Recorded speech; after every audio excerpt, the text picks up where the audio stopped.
Welcome, everybody, to another episode of Recruiters with No Limits.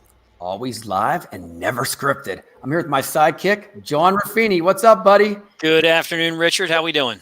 Oh, always good. And our special guest, by popular demand, he's back again. Richard Peters. What's up, buddy? Hey, everybody. Hey, guys. Thanks for having me. Welcome back. We have a great topic today, but before we even deep dive into it, Johnny, I got a little clip here. This will get us in the mood, man. But tell you what.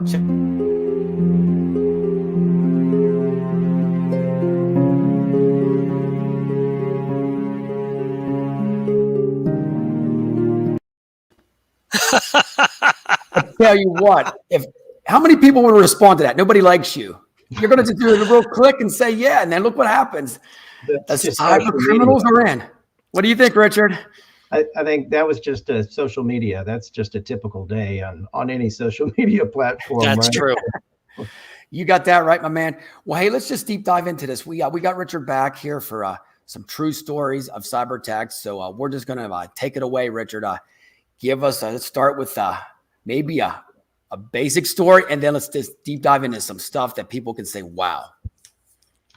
Yeah. So you guys just interrupt me. I'll just tell you some crazy things we've seen. So, as part of our job, we get to do things to protect companies, but then, the backside of things we do is when we get to come in after the fact, like after the S has hit the F. So we see some interesting things. We do forensics, we do incident response. So kind of as the facts unravel, some interesting stories play out. So so I'll just tell you just some crazy things we've seen just along the way.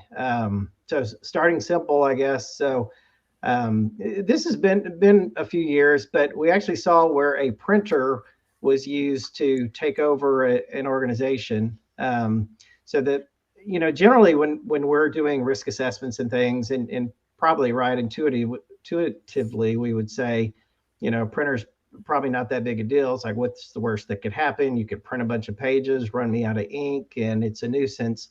But in this case, the organization had used a domain administrator account to join that printer to the domain. So it was on the domain, and for convenience, right? So that users could connect to it from their computers, do a print job, maybe send emails from the printer to other things.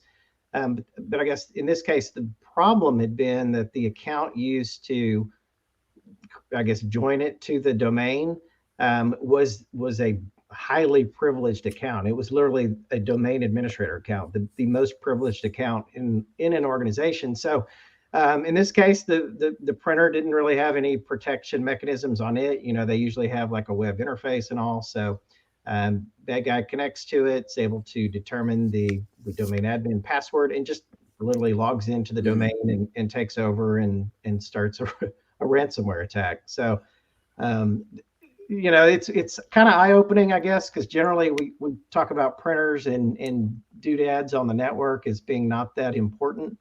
But right, they can be if they're misconfigured, or if there's. I was going to say, I guess it depends on how they're set up.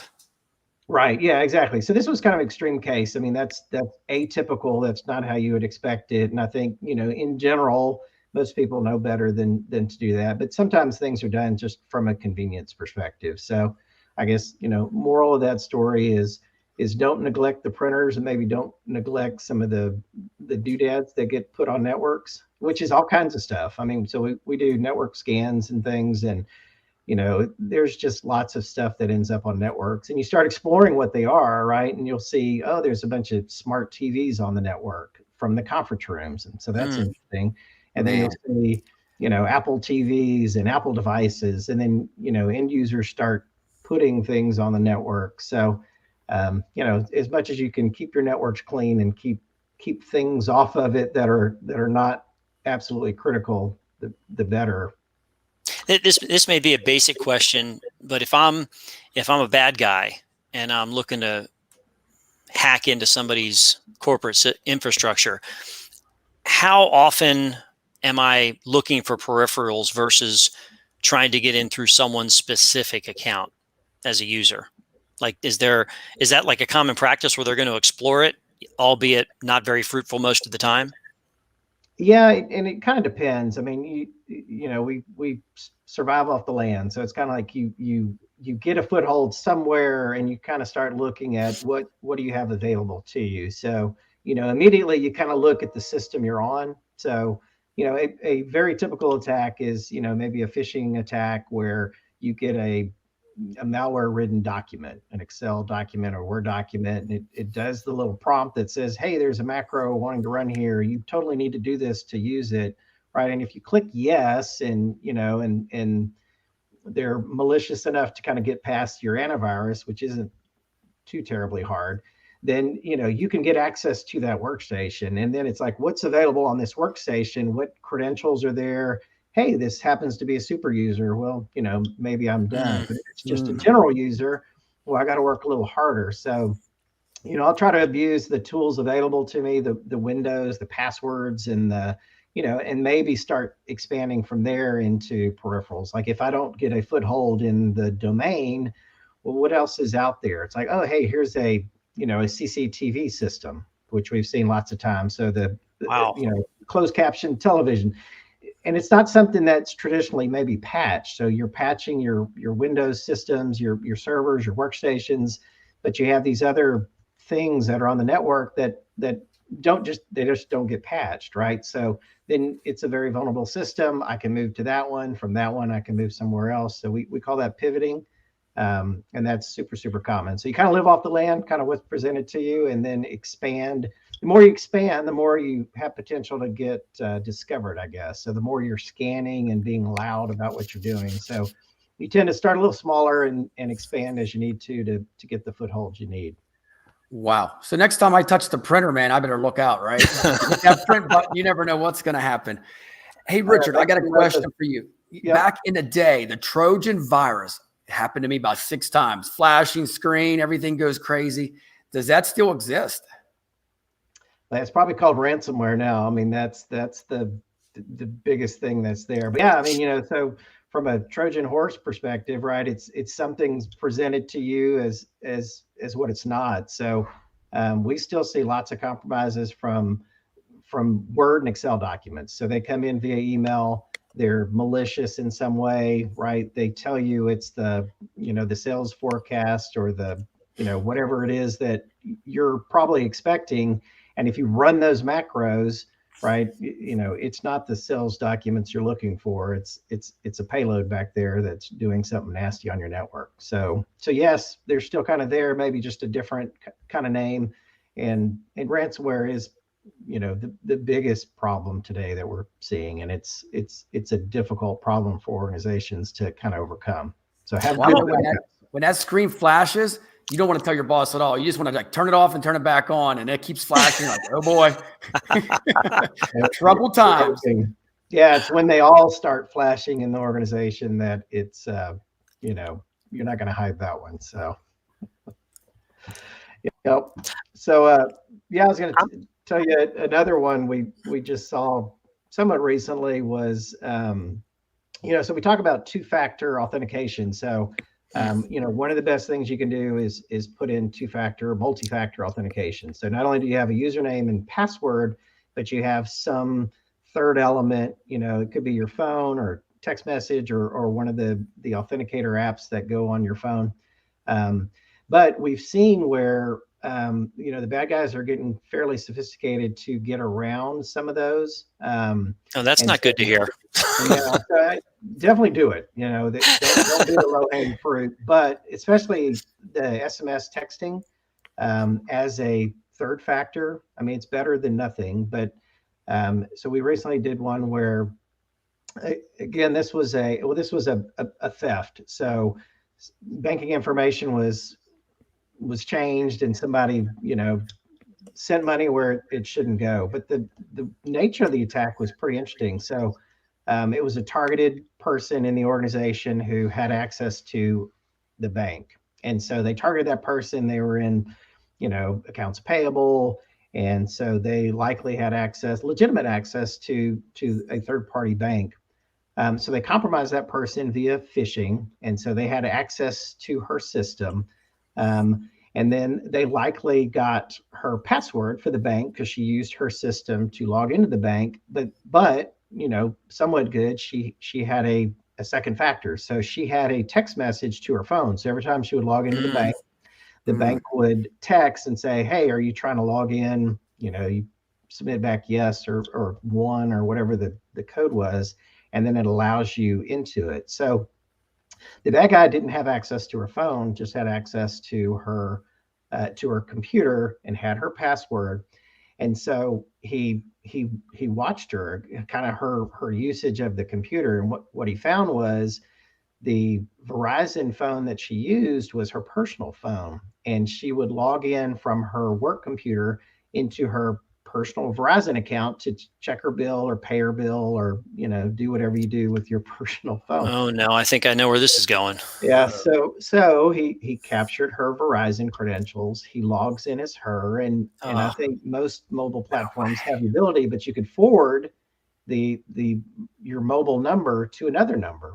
So he set it up and planned it so that he changed it to a number he controlled, went back, logged into the bank. It sent a text message and it forwarded, from her phone. She never actually got it. It went directly to the bad guy. He logged into the bank, immediately logged in back to her Verizon, turned off the forwarding so that, everything seemed normal. And then he was into the bank, forwarded, money outbound, and he got away with it. So we had to go through the forensics process to kind of unwind that, and the accesses to the Verizon, and it just unravels after you kind of do the forensics around it. So SMS is better than nothing. It was an extra step he had to do, but in this case she was checking that personal phone account on the same computer that was already compromised. So that was interesting. We hadn't seen that particular one before. And then we saw another one, and this was even more recent than that one, where this person had what I would consider a very good multi-factor. So not only did they have the username and password, but they had a token, right? Like an RSA Secure ID was one of the originators, but right, you have a little token that has some numbers on it that changes, that rotates about every 30 or 60 seconds. So in this case, I think the token was provided by the bank, which is something that, some banks will do. They'll provide you with this hardware token. I'm sure you have to pay for it. But in this case, right, again, it was a targeted attack. They knew this person. This was a larger organization as well. They knew that, he worked for the accounts payable group. They compromised his system. They actually compromised the organization a different way. And then they found their way to this person. Everybody was working remote. So this person was working. So they were going after him. They were going after him specifically. And everybody was remote. So you have this extra layer of, not everybody's sitting by each other. And, if you have a blip or something weird on your computer, you don't have somebody to your right or left to say, hey, did you see that? Or that's weird. So he's at home. They're on his system now, but he has this widget that the numbers change. So they can't compromise his phone, or how do they get access to that number? So interesting the way they did this. So again, they captured keystrokes. So they had the username and password associated with the bank, and then what they did was they put some, I guess you'd call it malware, but it's basically a little JavaScript thing that when the guy went to the bank account, it popped up a screen on his computer that looked like it came from the bank and said, hey, we're X bank. We're seeing your credential is not working right. It's not taking your digits, keep trying to put it in. It doesn't work. Well, they actually posted a phone number up there that said, you need to call to reset this thing. So essentially the bad guy set up a little call center so that the user called, pretended to be the bank and said, okay, well, give us your token. Let us go through. And so by that time, okay, the token, okay, it just changed. Here's the number. He logs into the bank, or his bad guys are doing their thing while he's still interacting with the user on the phone. Oh, nope, that didn't take. Let's try it again. Okay, I think I've got it reset now. You could go ahead and log in.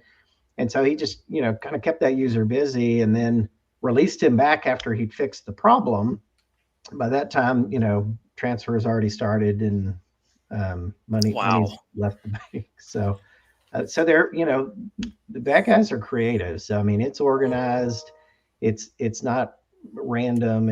There are some random and accidental kind of things out there, but bad guys are organized and targeted, and they're making a lot of money doing this. So that's amazing that the lengths that they will go. Like you said on the last time you were with us, I had no idea that it was so organized and that, multiple groups were collaborating to make these things happen, and each one has their area of specialties and they team up to do it.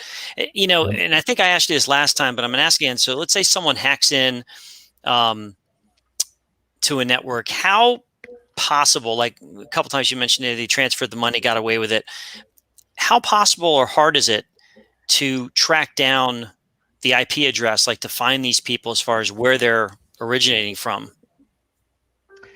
Well, yeah, so it's easy to find an IP, right, where something came from, but the attribution is the hard part, right? Which is why, all these governments are real hesitant to say it was the Russians or it was the Chinese, or, we're saying it more because there's maybe some other indicators there. But it's easy for me to compromise some other systems and route my traffic around so that it looks like, my company is attacking yours, where I'm not doing anything, but my system was compromised, and it's a chain of compromises. So on your systems, when we're doing forensics, it's easy for you to see, my IP is attacking you, and it's easy to, jump to conclusions and say that guy's attacking me. But 99% of the time, I'm just another, pawn or just another person in the chain to, that got to you. So to hide the ultimate source. Yeah. Right. So, ultimately, these guys are getting away with it over and over and over again. But as the money gets larger and these, groups get, bigger and bigger, I think it's the human frailties that get them busted. They're buying exotic sports cars, and it's like, hey, how are you paying for that? So, man, those are the things that, unwind. And then, the FBI and larger law enforcement tracking these groups, they're looking at a lot more than just an IP address, right? They're looking at kind of the types of malware, and malware is just another program, right? It's code, and they can look at the code and you can see, nuances in the programmer. Like, I can tell by the way he comments his code or the types of variables he uses and all. And so you start getting a pattern to this. So you can, make some associations and say, these 15 compromises, the malware looks really, really similar. The methods, the tactics and all are very similar. The coding style is very similar.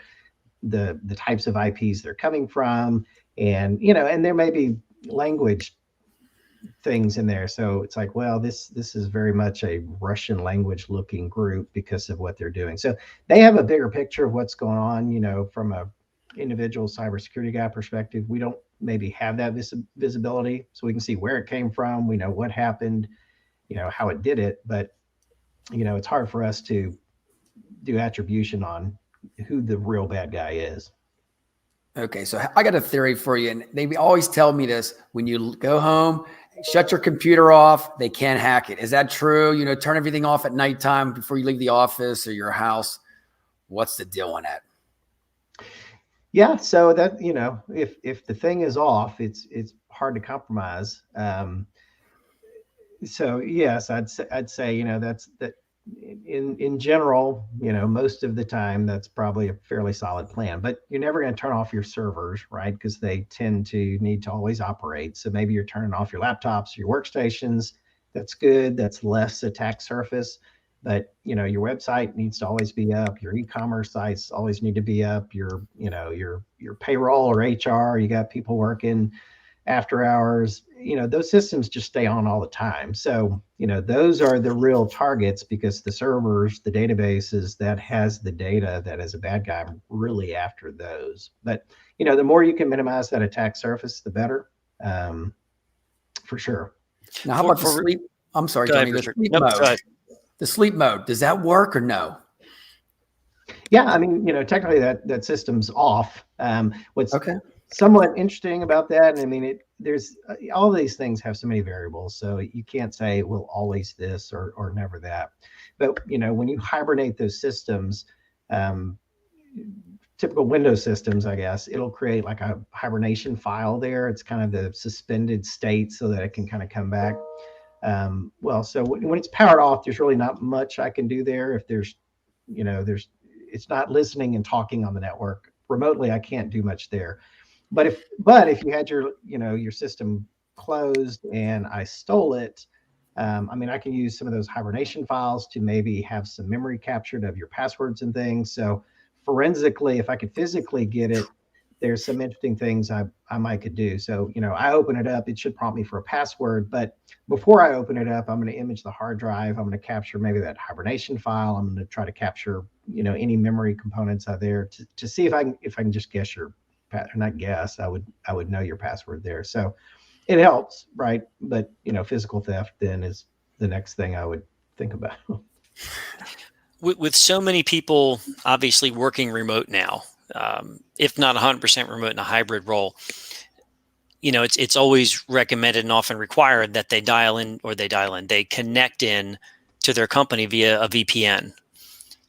Is that kind of like how good of a protection is that for them to guard against intrusion? Yeah, so highly recommend you do that for sure, 100% all the time. Especially right if you're even outside of the house. So at least at your house, you feel you have, there's not Joe Public's not sitting around you. Maybe you have some iffy neighbors, but the general public's not there. So for sure, the coffee shops and all those, you're going to run a VPN. But I would do that at your house as well, right? Because the VPN's giving you a very hard to decrypt communication channel direct from your system to the remote system. I mean, it's very difficult, if not impossible for, anybody to compromise that. I mean, if you're a nation state, maybe you've got something there, but very, very secure to do that. The issues are your system sitting there in your home network with the kids' systems and the TV and all the other random doodads that you do connect to your home network that you may not have at your office.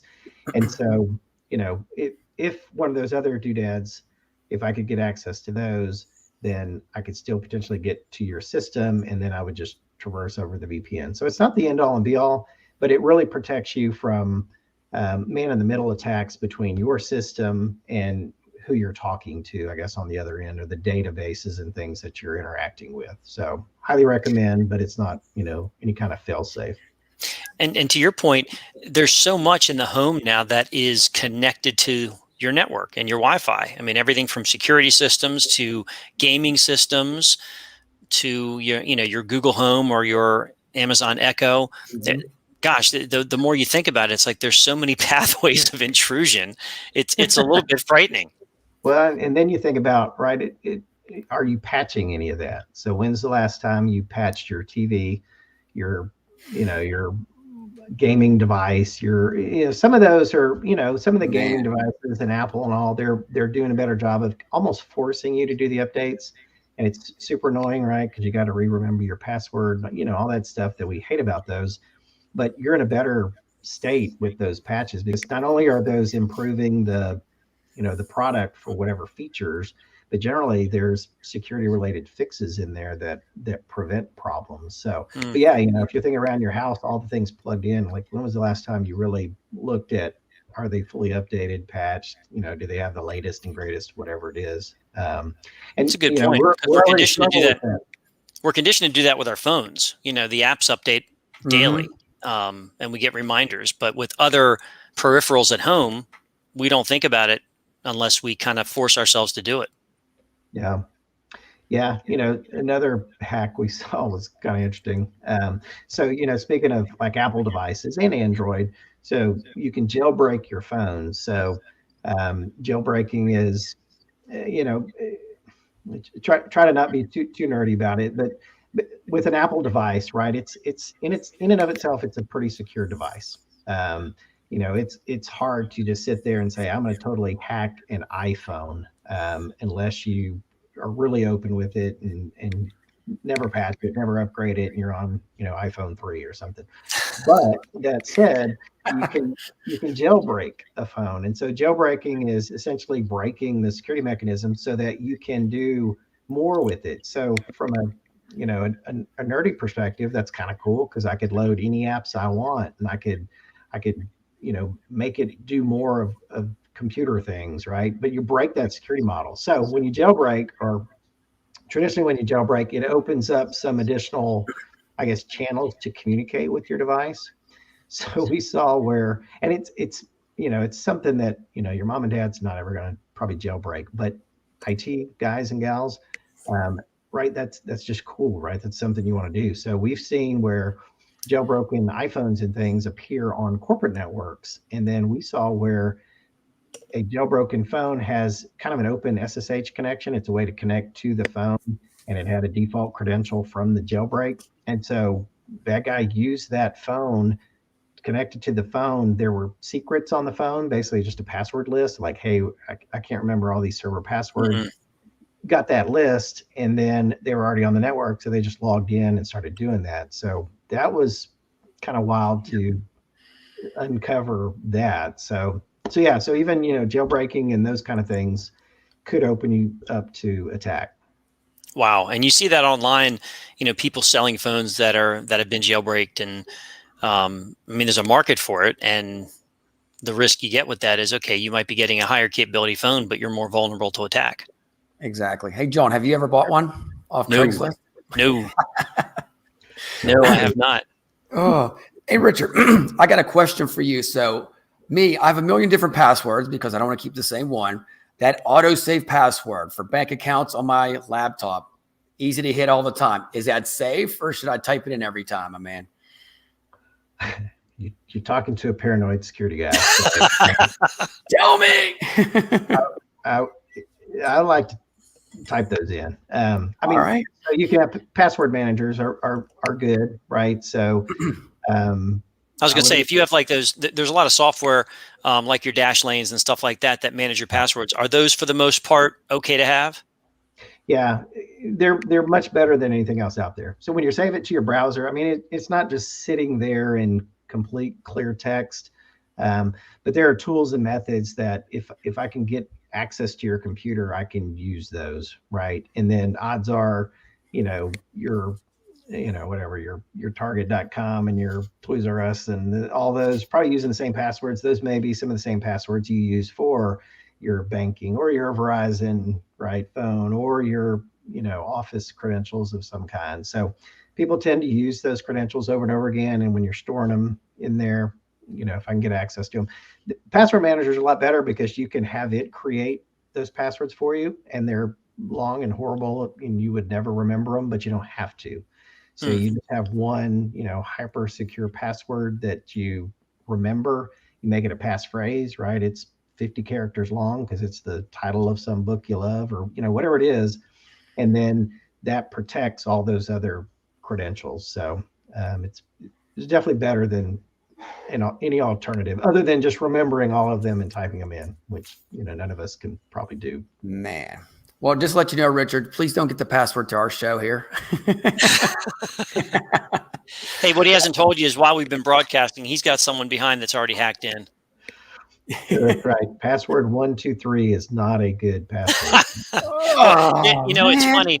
I saw a comedian, and the sad thing was, as he was doing his skit, everybody could relate to it. So he was talking about the evolution of technology, and he's like, I had a password, and then, how rudely the company told me I now had to change my password. He's like, so what do we do with that? We take the password and it says we need a number. So what do? We take the password and we add the number 1 at the end of it. And then it's like, now later on, it's like, oh no, now you need a special character. It's like, so now we're at a 1 and an exclamation point. And everything he was saying was like default about what most people do. So, and it was funny, but it was also scary at the same time, because you're like, okay, how many people have done this? Lots of them. So if you can Google, like the most used passwords or something like that, but you evaluate all these breaches that have occurred. So RockU was a game application maker back in the day, and their passwords all got released, and there's been all these breaches where the passwords have come out, and so people have aggregated those passwords and cracked them if they were hashed and all, and came up with, here's the top 10, 20 passwords. And it's funny, not funny, but across the board, the number one password is usually 123456, followed by 123456 and then the word password and I love you and some other maybe choice words. But across all of these platforms, it's just always interesting to see that, and it's not just 5 or 6 people, right? It's thousands of people have that same terrible password, because they aggregate them. They say, okay, the number one password across the 3 million accounts that were compromised is 123456, and 300 people had it.